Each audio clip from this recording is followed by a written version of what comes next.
Hi everybody, and welcome back to our Getting Unstuck discussion. And today we are going to be looking at the power of our thoughts and how that actually perpetuates and continues to contribute to our experiences of anxiety and what we can do about that. Now, I don't know how many of us actually fully acknowledge the power that our thinking has over our physical reality and over our emotional world. And so today I really want to dive deep into how powerful our thoughts are in creating that reality and what we actually need to be doing about that in order to shift our anxiety to the side. Now, if this is the first time that you're receiving information from me, hi there, my name is Deanta. I am the intentional psychologist, and I'm also the co-founder of the Unstuck Initiative, which is our online platform supporting women who are struggling with anxiety and are fed up with it getting in the way of everything they do, of their relationships, of their parenting, of their ability to go out there and live a life that they love. For people who are just wanting to shift anxiety to the background and get their confidence back.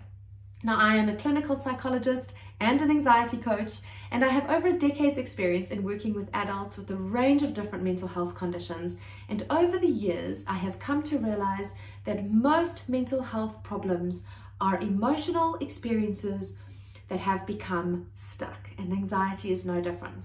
And so if you know much about what I say, you will know that I am talking about anxiety being a very normal, natural human response, but when it has become debilitating or when it is derailing us, that is anxiety that has become stuck.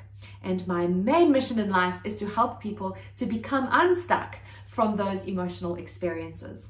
Now, one of the things that has really been, very eye-opening to me in the past month, because I've had some amazing experiences, is just how powerful our thoughts really are. Now, I know we have heard the saying so many times, our thoughts create our reality. We've heard the saying by Wayne Dyer, when you change the way you look at things, the things you look at change, which is really talking again about our perceptions and how that has the potential to change our reality.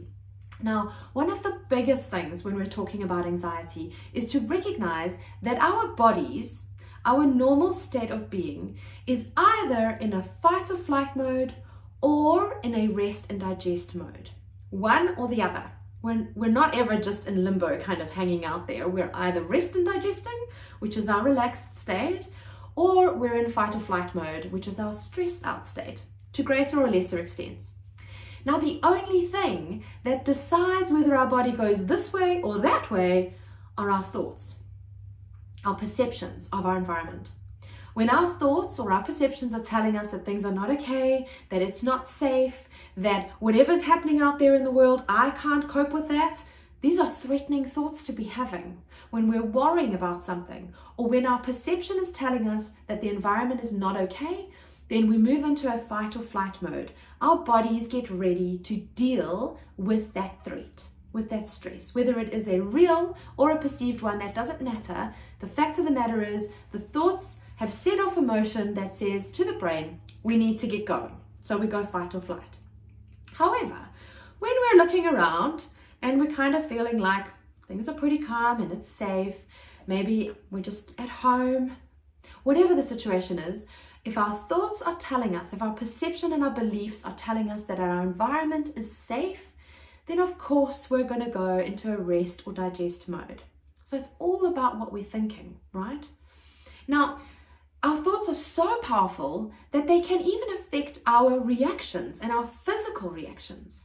So as an example, I want you to just imagine yourself going to a fridge, opening up a fridge, grabbing a big, gorgeous, cold, juicy lemon and just taking a bite out of that lemon, or cutting it in half and giving it a lick. Imagine doing that right now.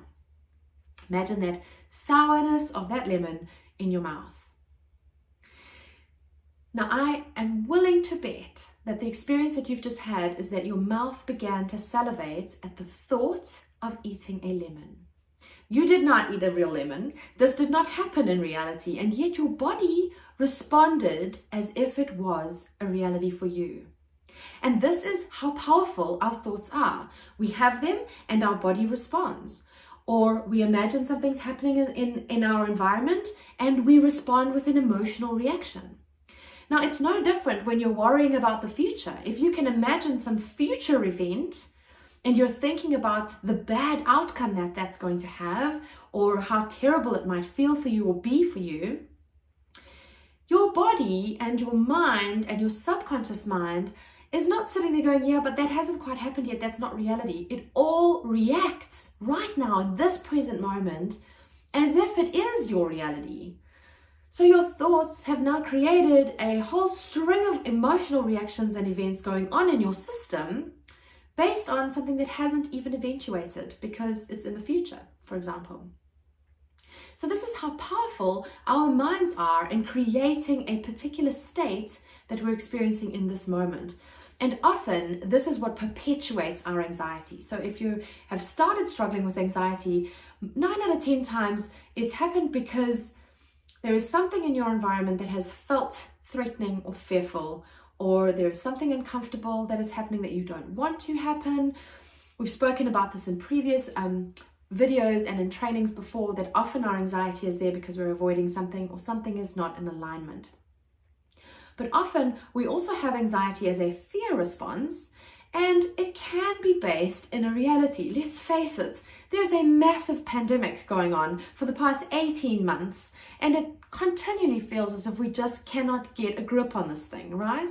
So yes, this is anxiety provoking. This is a real eventuality that is happening out there in the world. But I want you to stop and think just for 1 second. How many of the billions of people out there hold all of them the same belief about what's happening? We've got groups of people who believe that this is Mother Nature and it's the Earth's chance to rest and recoup. We have lots of people who believe it's a complete hoax, that it's a lie. We have lots of people who believe that this is never going to come to an end. We have other people who have experienced the working from home or online businesses to be enormously successful and have welcomed the change that this has forced into their lives, while other people have really struggled with loss of finances, with children at home, with sick family members, with loss, with grief. There are so many different experiences here and different perceptions of what's happening, which results in different emotional responses to the same external reality, right?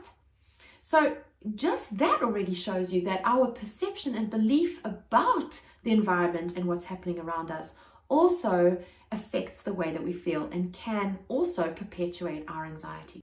And so what ends up happening is that when our belief or the experience of what is happening in our environment begins to supersede our belief about our ability to cope with that, that's when anxiety starts to come into the picture, because now this is a potential threat and it stays a threat because we don't believe we have what it takes to meet that threat. But if we do believe that we have what it takes, so our coping mechanisms or our belief in ourselves or our ability to handle or manage the situation that we find ourselves in is either in par or higher, then this does not, this sort of stressful event or the stressful experience does not eventuate into our anxiety. And so yet again, here is another example of our thoughts and our beliefs about ourselves, about the world, and how that continually infiltrates and affects our experiences, our emotional world, and our anxiety.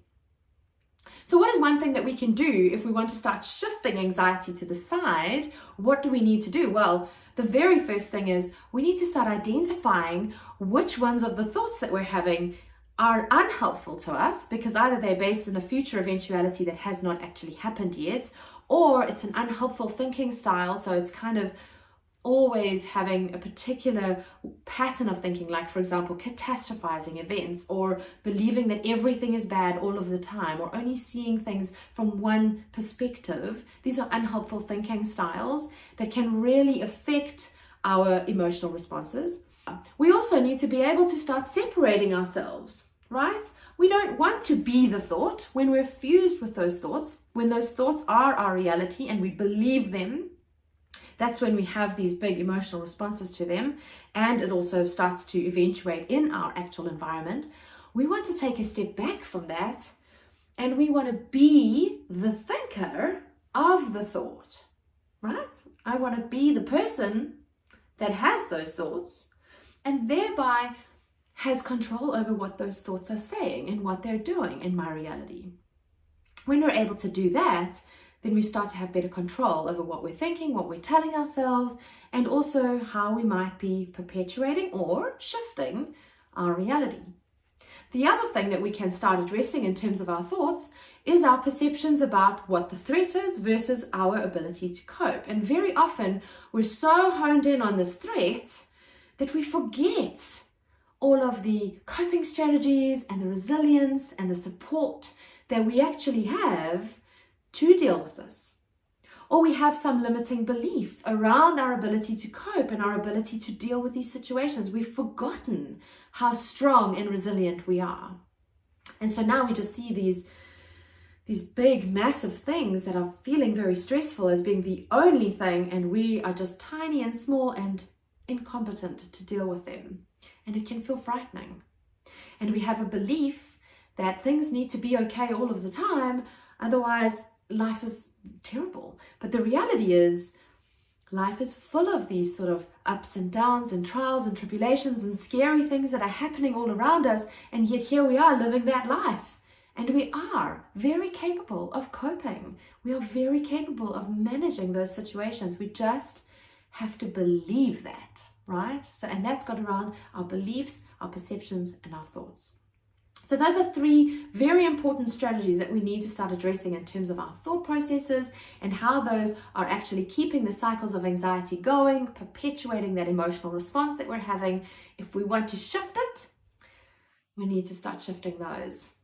So it has been really awesome spending time with you today. Please, if you like what you see, hit the like button, feel free to share it, and remember to subscribe so that you can catch our weekly videos as we go through shifting you from your anxiety and providing you with a new experience of your anxiety, a new understanding of your anxiety, so that you too can become unstuck. Till next time.